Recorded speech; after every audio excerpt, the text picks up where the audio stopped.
University of Memphis, welcome to all of our fans, our supporters. Welcome to our alumni and distinguished guests that were able to make it here. And for those that were unable to make it, thank you for tuning in today on ESPN Plus and GoTigersGo.com. Before we get into the program, let me introduce our head table. First of all, Board Chairman of the Board of Trustees, Cato Johnson.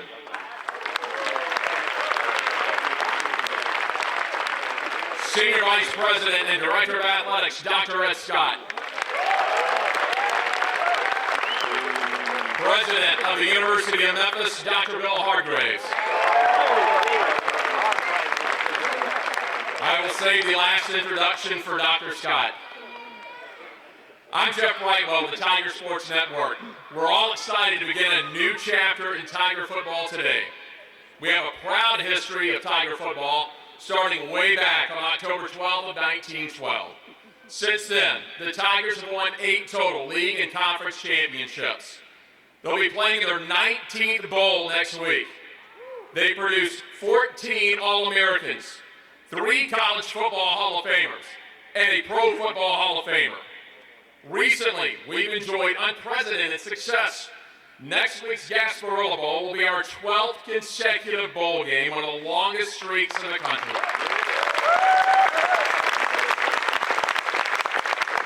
Since 2014, the Tigers have won 2 American Conference championships. They've played in 2 more championship games.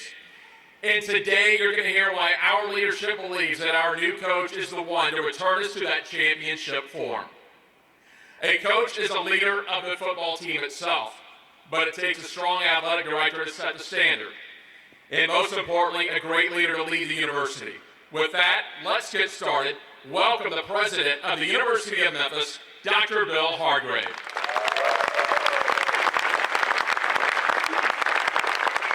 All right, good afternoon, everyone. Good to see you all. Thank you for being here today. What a turnout. You know, I think when I was introduced as president, there were like 4 people showed up. It certainly speaks to the excitement that we have for athletics here at the University of Memphis and the excitement that we have for our football program. And you know, it's a tremendous understatement to say that college athletics has changed significantly in the past 3 or 4 years, and it continues to change almost daily.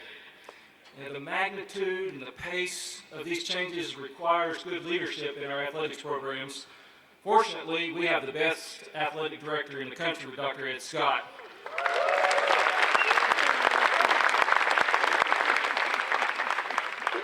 In turn, one of the most important things that an AD does, and certainly one of the most visible things, is to hire good coaches.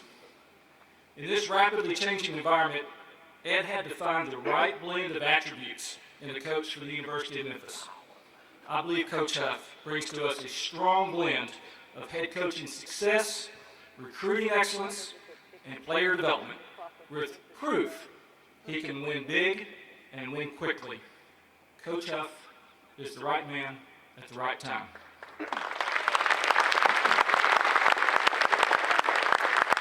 Ed, you did good. It is now my privilege to introduce our Senior Vice President and Director of Intercollegiate Athletics, Dr. Ed Scott.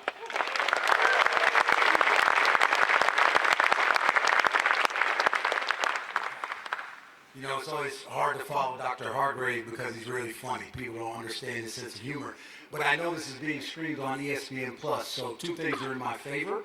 1, he called me the best AD in America, and 2, he told me I did a good job. So I'd like a record to reflect that today. But no, what I'd like to do, and I think a lot of y'all know me and how I operate, what I'd like to do is just quickly thank a few people. First and foremost, President Hardgrave and Chairman Cato Johnson for their support in me and their counsel throughout this process. We had an advisory committee that we put together to start this process that was made up of 2 board of trustee members on the athletics committee, Willie Gregory and Doug Edwards. They were instrumental. 3 of my deputies were part of this process as well. Tim Duncan, Cooper Jones, and Kathy Zalintic. I think they're a little bit tired looking at their eyes today. It's been a whirlwind. And then a special thanks to a friend of mine, but a big-time supporter, and he didn't know I was going to say this, but to Cannon Smith. What a lot of you don't know is Ken and I have developed a relationship, and he was with me every step of the way throughout this process. So please give them a round of applause for their support.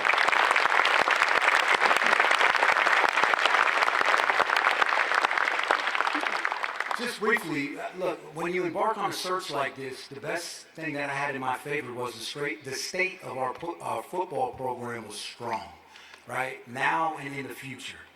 You know about our bowl streak, right? We're going to the Gasparilla Bowl this year, and we're going to try to beat another P4 opponent.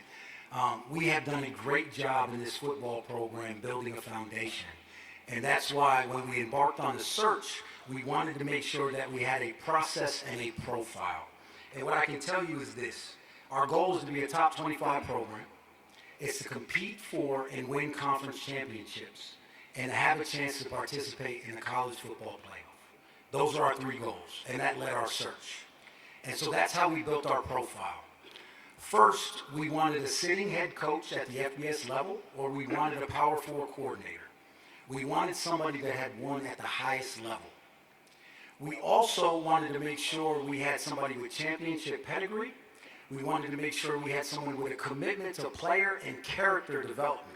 And I just heard Coach Huff talk to some of our supporters and talk about how when the folks leave Memphis, that they should leave better men than when we found them. And that speaks to who he is as a person. And then also we wanted strong regional recruiting ties. We have to do a good job of keeping our best athletes and our student athletes in every sport home in Memphis. It's something we have to do better. And I think in Coach Huff, we found all those things. Here's what I can tell you. I had a chance to talk to Nick Saban. I had a chance to talk to James Franklin. And what they told me about Coach Huff is this. He's proven success as a head coach. He was 39-25 in 5 seasons at Marshall and Southern Miss, including a win over number 8 Notre Dame at the time in South Bend, Indiana. He led Marshall to the 2024 Sun Belt Championship. He achieved a bowl victory every season he's been a head coach. Most recently, he engineered a turnaround at Southern Miss, taking a team that was 1-11 to 7-5 and to the second bowl game in 6 years. He's got elite coaching pedigree. He's coached with Nick Saban. He helped the Crimson Tide when he was on staff there win a national title in 2021 and also win an SEC title. He spent 4 years with James Franklin at Penn State and also time with Franklin at Vanderbilt and at Maryland. He has a track record of developing NFL talent. We're known as Running Back U. We put out a lot of running backs out of Memphis. And we're lucky enough to get a man that mentored Najee Harris, who's Alabama's all-time leading rusher in total touchdowns, rushing touchdowns, and won the Doak Walker Award for Best Running Back in America. In addition, he mentored Saquon Barkley, a 2-time All-American, a 2-time Big Ten Offensive Player of the Year, and a 2-time Big Ten MVP. He's an exceptional recruiter, as I mentioned. He was voted in 2021 by 24 Sports the National Recruiter of the Year. So I want to reiterate, in Coach Huff, this is what I believe we found for our family in Memphis. A proven winner. Somebody focused on player and character development. A man with championship pedigree, strong regional recruiting ties, and a clear vision for Memphis football. Most importantly, I believe I found a partner and someone who's willing to embrace the championship pedigree at Memphis and wants to be part of this community. Please join me in welcoming our 26th head football coach of the Memphis Tigers, Charles Huff.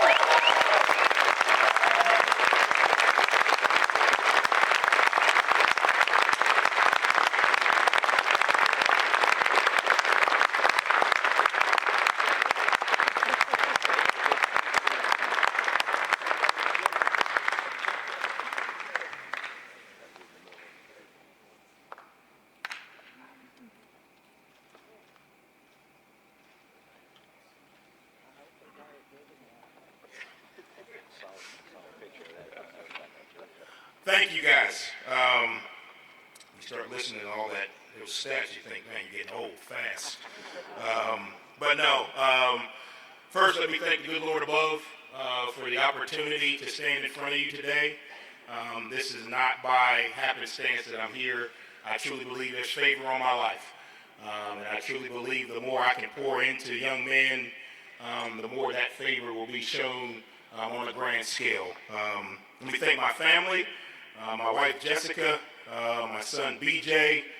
We have two other ones that are 2 and 3, Bo and Blaze. They missed nap time today, so it is a complete explosion going on right now. But when you go through these processes, and we've been on this journey together, everyone thinks about the head coach, and Dr. Scott is what all he did with his team. There are people at home that go through it as well, and sometimes they don't get the limelight or they don't get the recognition. But my head coach, I'm a better head coach because she forces me to be a better husband and a better father. That's just the reality of it. Our son, thank you. Our son is in the 7th grade. When you look at him, it looks like he's in the 9th grade. I have about 18 texts from every high school in the city of Memphis that wants him to come play. I'm going to let you know, his mother is his agent. If he doesn't do his homework, he ain't playing. So hope you got study hall set up or something after school, because you'll miss a player if he doesn't do that. But my family's been awesome. To Dr. Hardgrave, Mr. Johnson, the Board of Trust, there's a lot of people that go into this when you make these type of decisions. These are not who are you going to prom with decisions. These are real decisions that ultimately affect the trajectory of not only an athletic program, but a university. And more importantly, when it's done right, a city. So Dr. Hardgrave, I thank you. Doug on the board, thank you. Dr. Scott, tremendous leadership. Him and his administrative team, Kathy, Tim, Cooper, everyone that was involved in this process. I've been through a lot of these processes. This was the most thorough, collaborative, involved process I've ever been through. Working for Nick Saban, he always told me the way you're hired is the way your tenure is going to go. And there couldn't have been more collaboration from all different parties on the decisions, the meetings, the questions. It wasn't just one or two people who made decisions in this. And that just shows that this entire community is all involved in this thing. This entire university is all involved in this thing. To Cannon Smith, Mr. Gregory, all the political dignitary that are in here, I thank you guys. Thank you for allowing me to lead this program. I won't let you down. I can promise you that. But I appreciate everyone buying in to really get this thing going. To the city of Memphis, I was told by Coach Hardaway, if I love you guys, you'll love me back. So get ready to get loved by my Huff family a lot.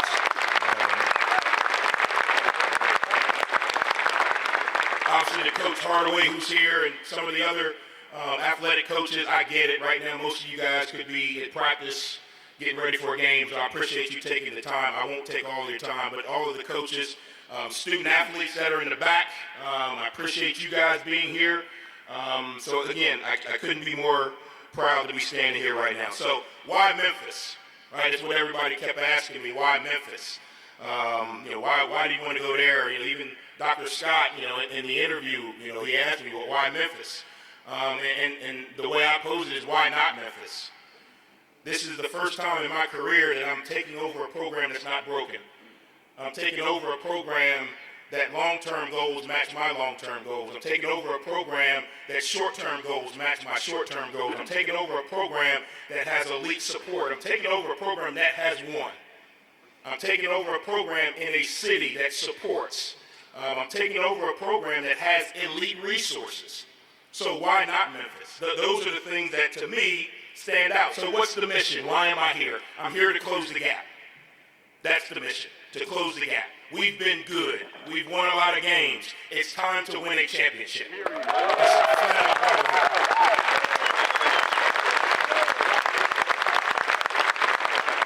So obviously, with any type of mission, you got to have a plan. Well, how do you do that? Well, there's our core values and our culture. So in our program, culture stands for how we act, interact, and react. It's that simple. It's not a sign on the wall. It's not a logo on a shirt. How do we act every single day with each other, around this city, around this community? How do we interact with other people on this campus, other teammates, other student athletes, other students? We have to go to class at some point. So how do we act on campus? And then how do we react to adversity? Because it's going to come. Champions act a certain way to adversity. So that's our culture. That's what it's going to be. It's not a slogan. We don't have these things on the wall. It's going to come down to that. Ultimately, these four things will separate us. One, we got to have a positive attitude every single day. I was raised by my grandmother. She told me that somebody's got it worse. So whatever you think is as bad as it can be, there's somebody that would trade places with you in a heartbeat. There's a million schools that wish they were Memphis. There's a million student athletes that wish they were at Memphis. So we got to have a positive attitude. The second one, we got to have an unbelievable work ethic. I'm not standing here today because my last name or who my dad was. I made a decision a long time ago to outwork people. And I've kept that decision in my mind for the last 42 years. If I can outwork you, I have a chance to beat you. That's going to be a motto in our program. I don't know who they schedule. I really don't care. Spot the ball, we'll play you. But we have to outwork you. We've got to develop the ability to compete in everything we do. You can't tell me that you want to be in the NFL, but you don't go to class. You can't tell me you want to be a champion, but practice is not the same mentality as in the game. So we got to compete in everything you do. I tell people all the time, Michael Jordan doesn't have a gambling problem. He has a competition problem. And he can't turn it off. So if you want to be on that level, you can't turn it off. And then the final one that separates successful programs from non-successful programs that ultimately is going to help us close the gap is discipline. You got to be able to do what you're supposed to do, when you're supposed to do it, the way it's supposed to be done. And you got to do it that way all the time. There are no options when you want to be great. That's the choice, to be great. So every single day you wake up, on one hand, there's something I know I'm supposed to do, but I really don't want to do it. Can I make myself do it? On the other hand, here's something I know I'm not supposed to do. I'm not supposed to put this in my body. I'm not supposed to skip class. Can I keep myself from doing it? Those are the choices and decisions we have to make every single day as a program, as the adults and the players. The more positive choices and decisions we make, the better we'll be. That's what separates the Kobe's and the Patrick Mahomes from the guys we don't know, right? So those are the things. I told Dr. Scott, I'm working on application, not theory. I know this process works. This ain't what I hope's going to happen in a year, what I hope's going to happen in 6 months. I've won 2 championships, 3 if you count back when I was playing. I know what it looks like. And I don't say that boastfully. I say that because I know it takes work. It takes collaboration. It takes a vision. It takes guys holding guys accountable. It takes people in this city helping us get to where we want to go. So we're building on something, right? We're going to be urgent and aggressive in recruiting. I truly believe that some of the best football and football coaches are right here in Memphis. I truly believe that. I believe that because I've recruited the state before. I've recruited the city before. There's a lot of guys that are coaching in this city that played for me at another university. Yes, we're going to be aggressive in the transfer portal. Yes, we're going to be aggressive in high school recruiting. I'm going to tell you at some point, hey, your guy is not big enough, fast enough to play. You're going to tell me at some point, hey, coach, this guy's going to Alabama. We can have those discussions. But ultimately, we got to keep the best football players in the high school ranks here in the city of Memphis. If they do leave, I'm going to get them back.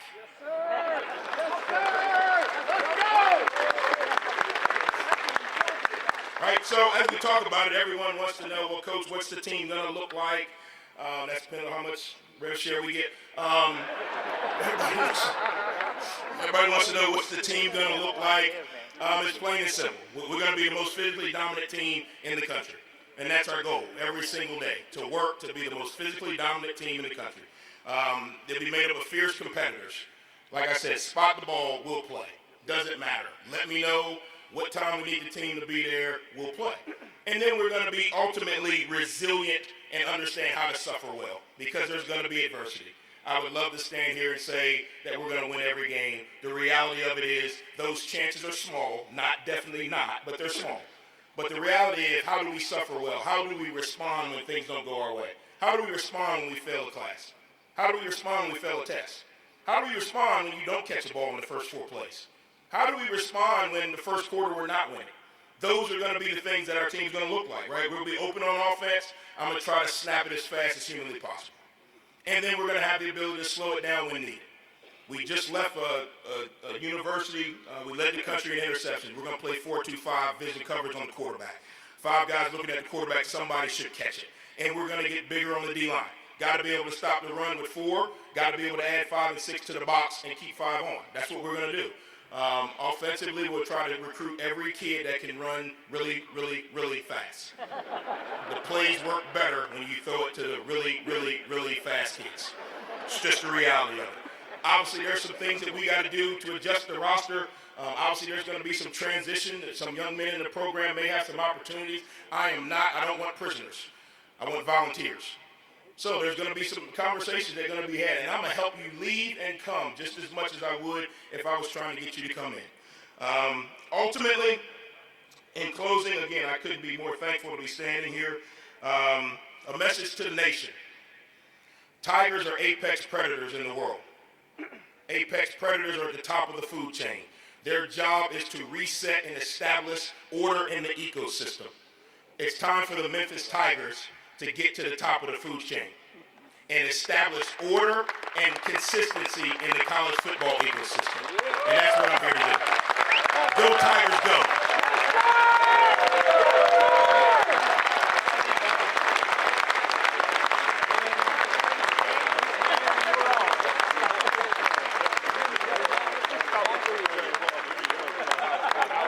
That will conclude our program. Thank you so much for coming out. Thanks for those watching online today.